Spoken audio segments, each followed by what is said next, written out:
Bonjour à tous. Aujourd'hui, j'aimerais vous parler de notre alignement sur les pensées de Dieu. Nous devons nous aligner sur les pensées de Dieu, sur la vérité que Dieu révèle et dévoile à l'Église. Dieu est grand et il prend plaisir à se dévoiler à nous qui sommes ses enfants. Mais pour entendre Dieu, nous devons être à son écoute et nous aligner sur ses pensées. Les temps que nous vivons sont des temps très particuliers.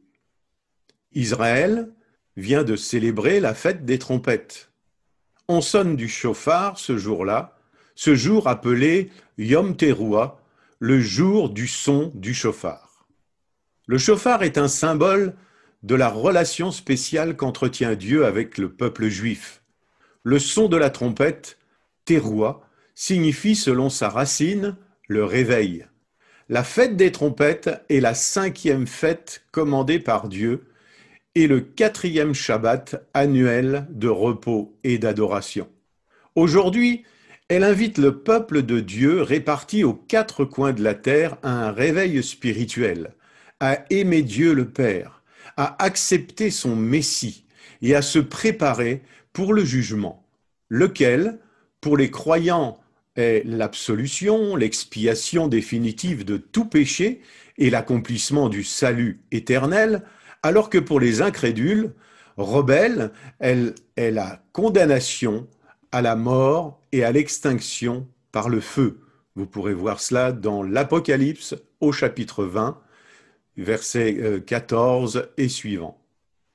C'est comme si Dieu sonnait du chauffard pour attirer l'attention de l'Église dans son ensemble sur son indifférence à sa volonté.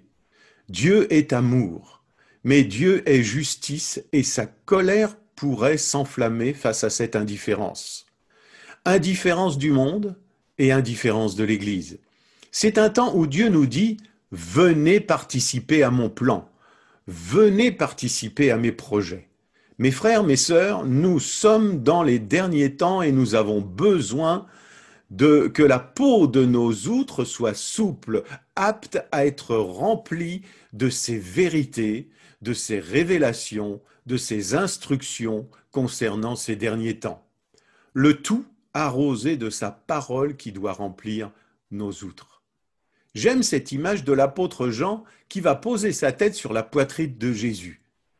Au travers de cette image, je vois Jean, non seulement marqué de l'affection pour Jésus, mais aussi je vois son envie de connaître et d'entendre le cœur de Jésus, le connaître intimement. Dimanche après-midi, nous avons rendu visite à des amis proches qui font partie de nos référents, et au cours de notre conversation, mon ami Marc a dit « C'est très bien d'obéir à la parole de Dieu, de la lire et de l'appliquer pour nos vies, de faire ce qu'elle nous dit, mais il est préférable d'entendre Dieu nous la confirmer. C'est aussi ce qu'a fait Pierre lorsque Jésus lui dit de jeter ses filets dans Luc au chapitre 5, versets 4 et 5.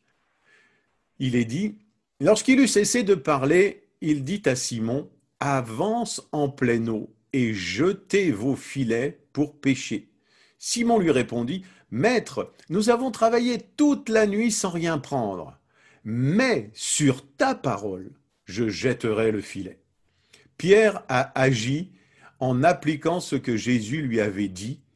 Il a agi sur sa parole.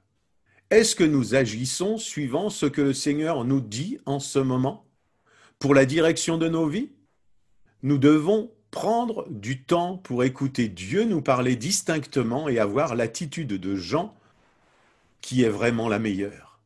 Aller à l'intimité de Dieu et l'écouter.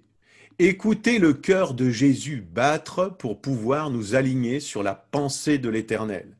Écouter le cœur du Père pour comprendre ce qu'il veut nous dire et savoir à quoi nous devons participer.